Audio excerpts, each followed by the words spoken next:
الرحيم الحمد لله رب العالمين والصلاة والسلام على أشرف الأنبياء والمرسلين أما بعد وأعوذ بالله من الشيطان الرجيم بسم الله الرحمن الرحيم رب أوزعني أن أشكر نعمتك التي أنعمت علي وعلى والدي وأن أعمل صالحا ترضاه وأدخلني برحمتك في عبادك الصالحين صدق الله مولانا العظيم.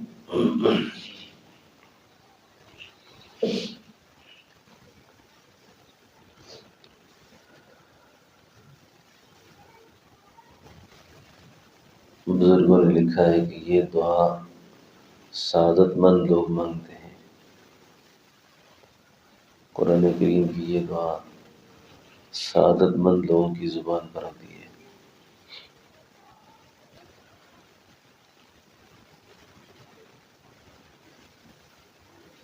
اور یہ دعا سیدنا حضرت سلیمان علیہ السلام کی دعا ہے. اور دوسرے مقام پر بھی یہ دعا اللہ نے نقل فرمائی ہے. رب اوزعنی ان اشکر نعمتک التی انعمت علی وعلی والدی وان اعمل صالحا ترضاہ. کیا ہے؟ ہاں وَأَصْلِحْ لِي فِي ذُرِّيَّتِي وَإِنِّي تُبْتُ إِلَيْكَ وَإِنِّي مِنَ الْمُسْلِمِينَ.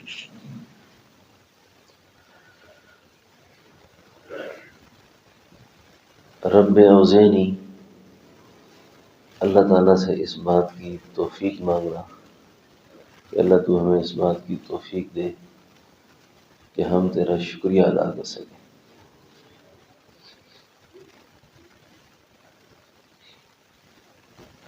اللہ تعالیٰ تو ہمیں اس بات کی توفیق دے کہ ہم تیرا شکریہ ادا کر سکیں. قرآن کریم میں اللہ تعالیٰ نے جا بجا شکر کا جو مضمون بیان فرمایا ہے، اس میں ایک جگہ فرمایا کہ لَإِن شَكَرْتُمْ لَأَزِيدَنَّكُمْ، تم میری نعمتوں کو شکریہ ادا ہی نہیں کر سکتے. وَإِن تَعُدُّوا نِعْمَتَ اللَّهِ لَا تُحْصُوهَا، تم شمار بھی کرنا چاہو تو نہیں کر سکتے.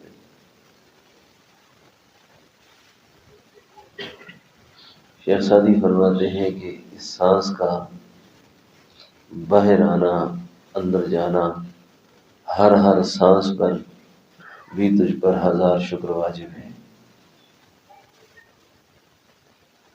اور اس وقت مجموعی طور پر ہمارے اندر بہت زیادہ کمی ہے کہ ہم شکر ادا نہیں کرتے. ناشکری کی بہت ساری چیزیں ہمیں یاد ہیں، شکر گزاری کی کوئی چیز یاد نہیں ہے. اس پر اللہ تعالیٰ نے یہ جو فرمایا نا، مجھ سے توفیق مانگو اس کی،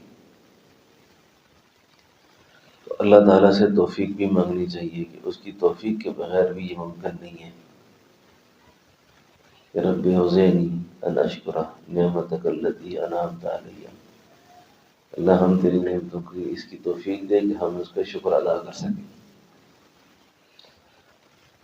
اب آپ مجموعی طور پر ہم اپنے حالات کو اگر دیکھیں، اپنے حالات پر غور کریں،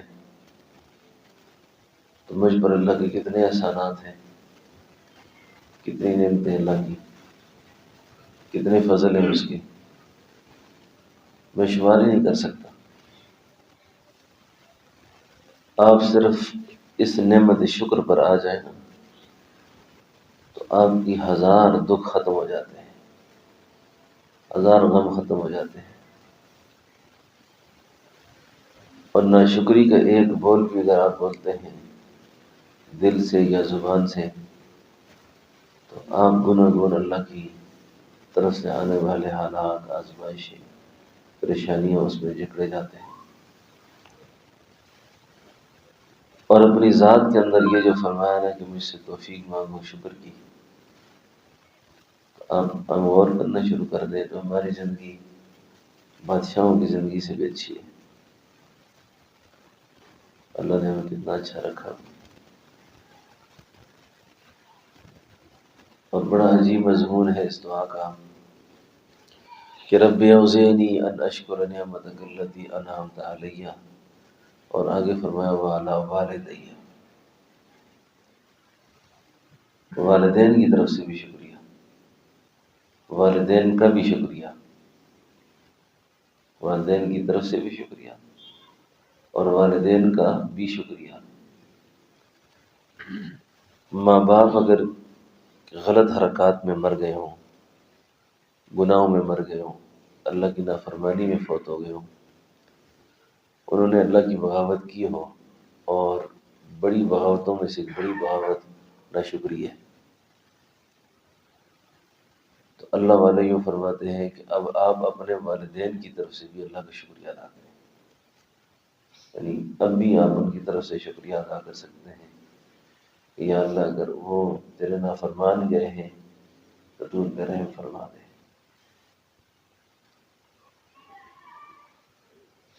اور پھر اپنے حق میں پھر دعا کرنا کہ رب اوزعنی ان اشکر نعمتک التی انعمت علی وعلی والدی وان اعمل صالحا، اور ان اعمال کی توفیق دے تو ہمیں جو تیرے رضا والے اعمال ہیں، کسی لایانی میں ہم نہ پھنس جائیں، کسی ایسی حرکت میں نہ پھنس جائیں جو تجھے خفا کرنے والی ہو، تو ایسے کام ہم نہ کریں جو تیری ناراضگی کا سبب ہو، ان اعمال کی توفیق دے جو تیرے رضا والے اعمال ہیں، جو تیری رضا والے اعمال ہیں۔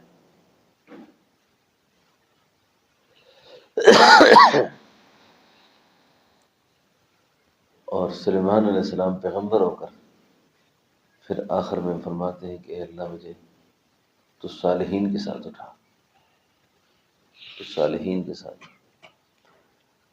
اور یہ دعا بھی التجا کرنی چاہیے اللہ سے کہ صالحین کا بھی بڑا مقام ہے کہ اے اللہ ہمیں تو اس زمرے میں اٹھا جہاں صالحین اٹھیں گے، اولئک الذین انعم اللہ علیہم من النبیین والصدیقین والشہداء والصالحین، یہ بڑا مقام ہے یہ بھی۔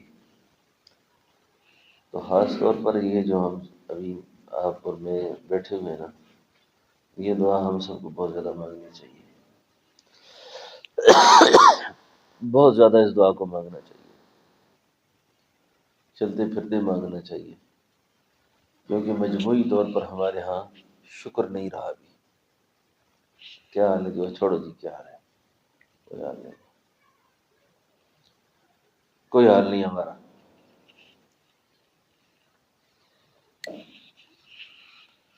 میرے حالات پوچھنے والے نہیں ہیں، یعنی یہ سب سے پہلی غلطی یہاں سے ہو گئی ہم سے کہ ہم نے ناشکری کی ابتدا کر دی، ناشکری کی ابتدا کر دی،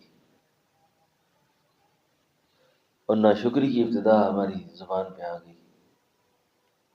اب پھر دیکھیں ناشکر آدمی وہ کن کن حالات سے، کن کن پریشانیوں سے دوچار ہوتا ہے۔ اس لیے دنیا کے معاملے میں فرمایا اپنے سے نیچے والے لوگوں کو دیکھا کرو، ان پر غور کرو کہ کتنے لوگ پریشان ہیں اس وقت، کسی کے پاس مکان نہیں ہے، کسی کے پاس ضروریات نہیں ہے، کھانے پینے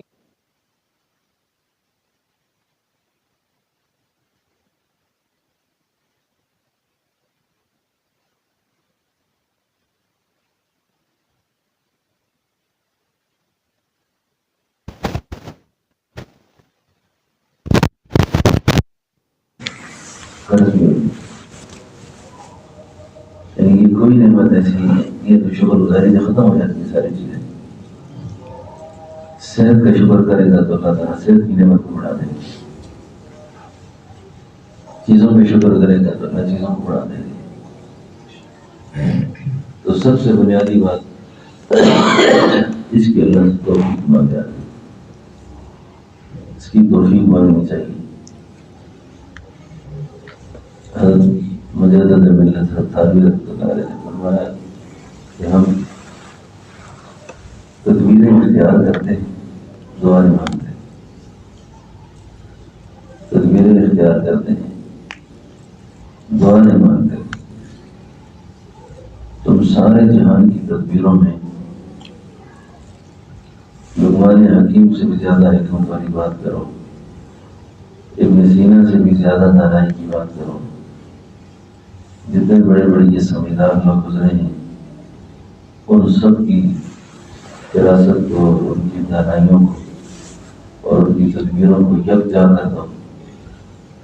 اتنی تدبیریں ہوں، اتنی تدبیریں ہوں کہ تم سے زیادہ حکیم بھی کوئی نہ ہو، تم سے زیادہ دانائی کوئی نہ ہو۔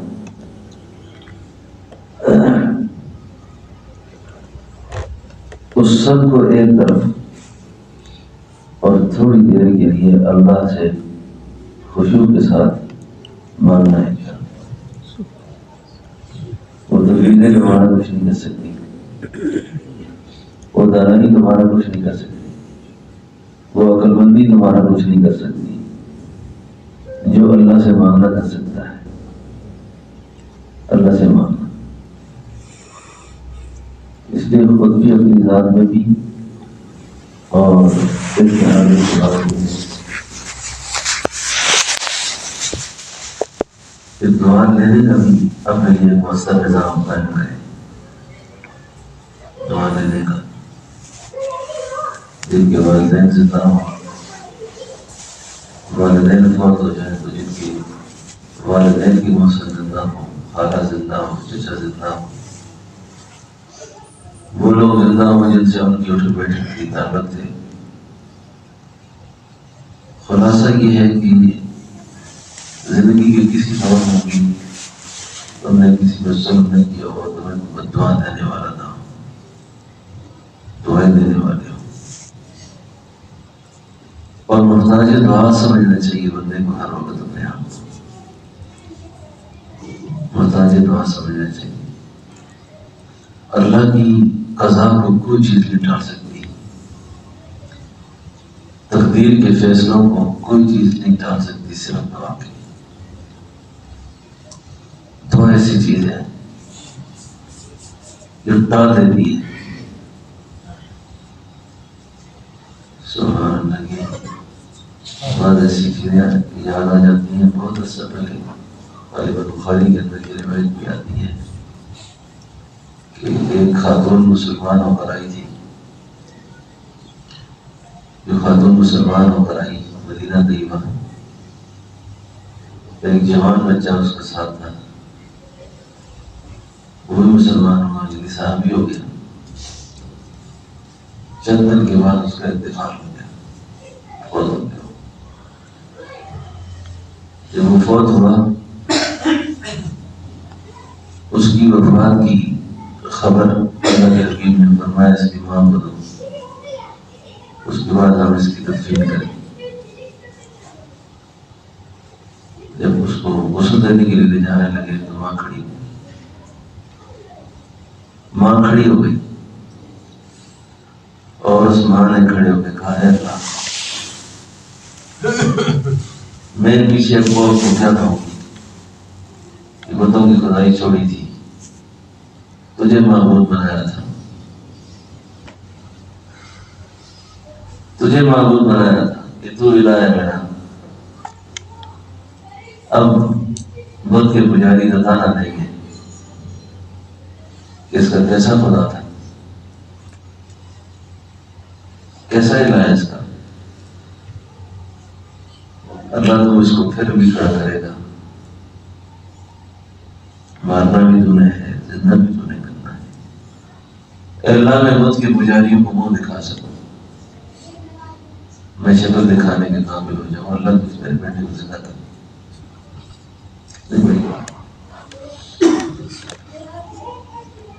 بیٹا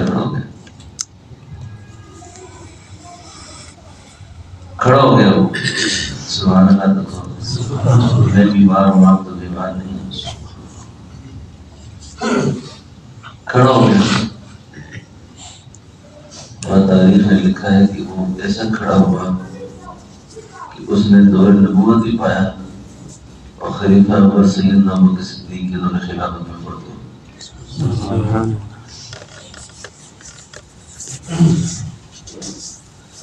ہم تو مائل بکرم ہیں، کوئی سائل ہی نہیں، راہ دکھلائیں کسے کوئی راہ منزل ہی نہیں، ان کو شکوا ہے ہمارا خدا ملتا نہیں، دینے والے کو گلا ہے گدا ملتا نہیں، بے نیازی بندے کی دیکھ کر کہتا ہے وہ، دینے والا دے کسے کوئی دستے دعا ملتا نہیں۔ رب اوزینی، اللہ توفیق دے تو اس بات کی کہ ہم تیرا شکر ادا کر سکیں۔ پہلے توفیق مانگو، جس کو یہ دولت توفیق نصیب ہو گئی ہے نا، اس نے خدا کی خدائی میں ہلچل مچائی، اللہ کی خدائی میں ہلچل مچی ہے۔ قصہ بیانی کہانی نہیں ہے، قرآن ہے یہ۔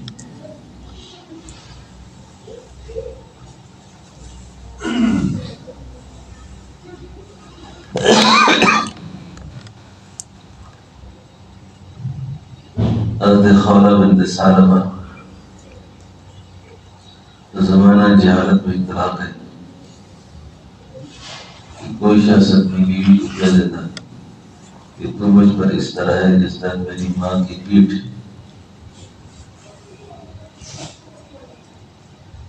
تو مجھ پر اس طرح ہے جس طرح مجھ پر میری ماں کی پیٹھ۔ یہ زمانہ جہالت کی طلاق ہے۔ اللہ اکبر۔ حضرت خولہ بنت ثعلبہ ایسی دعا مانگی اللہ سے کہ پوری صورت نازل کرا دی اللہ سے۔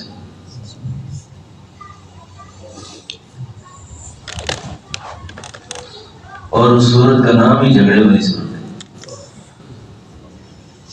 مجادلے والی باتیں، بس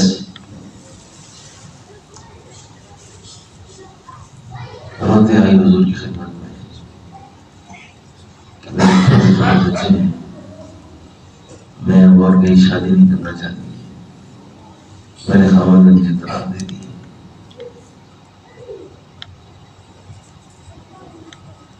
اب کیا کہا یہ کہا ہے،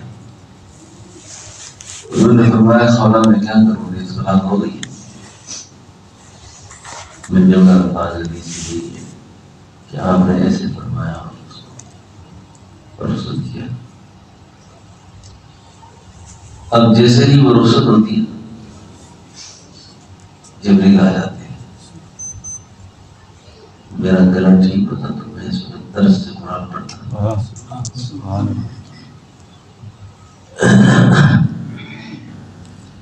اس نے کہا، جبریل نے آ کے کہا قد سمع اللہ قول التی تجادلک فی زوجہا وتشتکی الی اللہ واللہ یسمع تحاورکما ان اللہ سمیع بصیر۔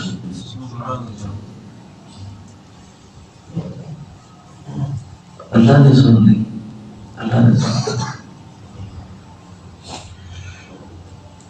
اس خاتون کی گفتگو جب محبوب پیغمبر آپ کی خدمت میں لے کر آئی تھی، خاوند کا جھگڑا لے کر آئی تھی، اب یہ گفتگو سن لی اللہ نے ساری، جو آپ کے ساتھ بھی ہے۔ قرآن کا اسلوب بیان بڑا عجیب ہے، اللہ کی گفتگو کا طریقہ بڑا عجیب ہے۔ ساتھ ہی اللہ اپنی شان بیان کرتے ہیں، یہ پہلے بیان کر دیتے ہیں کہ آخر میں ان اللہ سمیع بصیر، اللہ سننے والا ہے، دیکھنے والا بھی ہے۔ میں نہیں دیکھ سکتا، آپ نہیں دیکھ سکتے، نہ سن سکتے، وہ تو دیکھتا بھی ہے، سنتا بھی ہے۔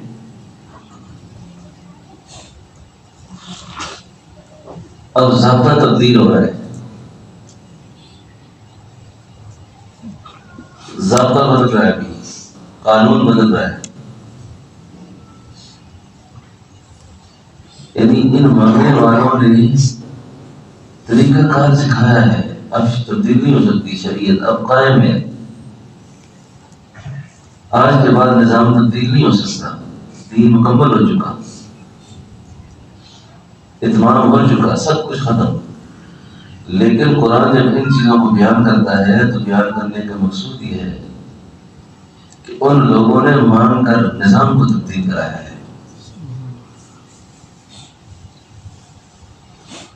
پالیسی بدلی ہے، سوسائٹی کے سارے سسٹم کو تبدیل کیا. یہ ایکٹ ٹھیک نہیں ہے، اب نیا ایکٹ آ گیا، اب یہ ترمیم ختم کریں، یہ ترمیم لے آئے. اس میں آج کل 26 سے 27 ترمیم بات ہو رہی ہے نا، 18 سال سے کم عمر کی شادی منظور نہیں ہے حکومت پاکستان کو. 18 سال سے پہلے بھوک لگے تو کام کھانا کھائے جاتے، چوری کرے، ڈاکہ مارے، چوری کر کے کھا سکتا ہے 18 سال سے پہلے. نہیں سمجھا؟ نکاح کے ذریعے سے نہیں. نکاح کرے گا تو مولوی بھی کیس کریں گے، اور جس کا نکاح ہوگا اس پر بھی بالجبر کا کیس بنائیں گے. جی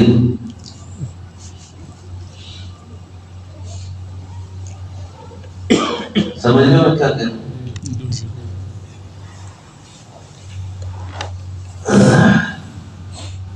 لیکن اللہ کا جب قانون تبدیل ہو رہا ہے سب زمانہ جہالت کی طلاق منسوخ ہو رہی ہے. الذین یظاہرون منکم من نسائہم، میرے محبوب عمر، اب یہ جو خاتون آئی ہے نا، اس کو آپ یہ کہہ دیں کہ میں آپ کی جو فریاد تھی وہ سن لی ہے، آپ کی پکار کو سن لیا ہے، تو لہٰذا میں اس زمانہ جہالت کی طرف کو منسوخ کرتا ہوں. اس کو کہو کہ جا کے اپنے خاوند سے کہے کہ 60 مسکینوں کو کھانا کھلائے، 60 مسکینوں کو کھانا کھلا دے. آج کے بعد یہ کیس ختم، آئندہ کیسے بات نہ کرے. اب اس کا طریقہ کار تبدیل کرتے ہیں ہم سارا. تو بات عرض یہ کر رہا تھا کہ دوستو، اللہ سے مانگنے کا پہلے اللہ سے مانگنے کی توفیق نصیب ہو گئی، توفیق نصیب ہو گئی، پھر اللہ سے مانگنا منوانا، اللہ سے بات چیت کرنی کوئی مشکل چیز نہیں ہے. تو ہمارے اندر سب سے بڑے جو نقصان پیدا ہوا ہے نا، وہ ذوق دعا رخصت ہو گیا ہے. توفیق دعا نہیں، ذوق دعا نہیں، توفیق نہیں. جب کبھی کوئی پریشانی متوجہ ہو جائے، پھر تھوڑی دیر کے لیے شاید ہم مانگ لیں، جو ہی معاملہ حل ہو جائے بات ختم. ہمارے حضرت صاحب فرمایا کرتے تھے کہ جو پریشانی میں تمہاری حالت ہوتی ہے مانگنے میں، خوشی کے زمانے میں تمہاری دعا میں وہ کیفیت ہونی چاہیے.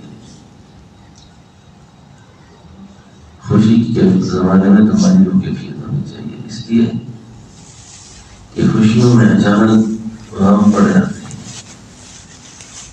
یہاں کوئی چیز پکی نہیں ہے، یہاں کسی چیز کا کوئی اعتبار نہیں ہے. نہ کوئی خوشیوں میں بھروسہ کر کے رہے کہ میں خوش رہوں گا، اور نہ کوئی صحت پہ بھروسہ کر کے رہے کہ میرے پاس صحت رہے گی. نہ مال پہ بھروسہ کرے کہ میں ہمیشہ مالدار رہوں گا، نہ عہدوں پہ اعتماد کر کے رہے کہ میں عہدیدار رہوں گا. صبح کو وزیر اعظم اور رات کو اسیر اعظم میں تبدیل ہوئے ہیں. یہ تاریخ نے دیکھا سنا ہے، ہم نے دیکھا سنا ہے. جن کے اشاروں میں دنیا ناچتی تھی، اشاروں میں دنیا ناچتی تھی، ان کو بے غور و حسن، بے یار و مددگار دنیا سے ذلیل و رسوا اٹھتے بھی دیکھا ہے. ان کے نام اور چرچے کی داستانوں میں نہیں رہے. اس لیے یہاں کی کوئی چیز پکی نہیں ہے، کسی چیز پر کوئی آدمی پورا اعتماد نہ کرے. تو دعا میں ایسی کیفیت ہو یہ شادی بہت خوش ہوتا ہے کبھی، جب مانگنے کی باری آ جائے تو اللہ سے یوں مانگے.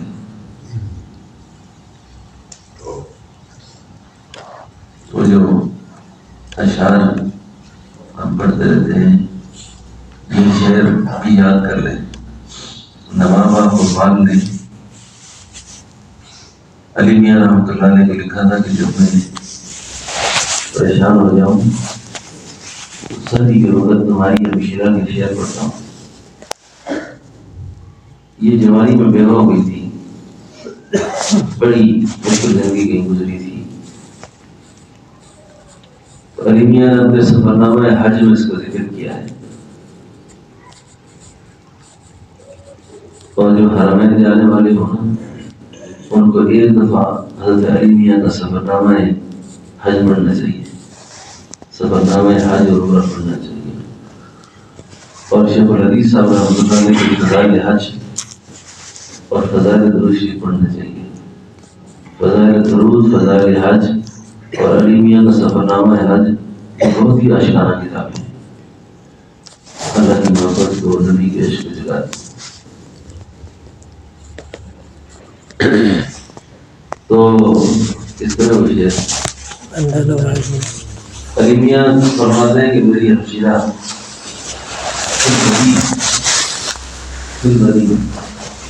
منتظر نقاب کے ساتھ اور کہنے لگی بندہ نواز میری، بندہ نواز میری منت کی لاج رکھ لے، بندہ نواز میری منت کی لاج رکھ لے، میری نہیں تو اپنی رحمت کی لاج رکھ لے. کب سے لیے کھڑی ہوں میں کاسائے گدائی، اب تک ملا نہ مجھ کو اور شام ہونے کو آئی. کب سے کھڑی ہوں میں امید کے سہارے، یہ دن نہ جانے میں نے کس طرح سے گزارے، یہ دن نہ جانے میں نے کس طرح سے گزارے. اللہ سے توفیق مانگے، مسلسل مانگتے رہیں، اللہ سے مانگتے رہیں.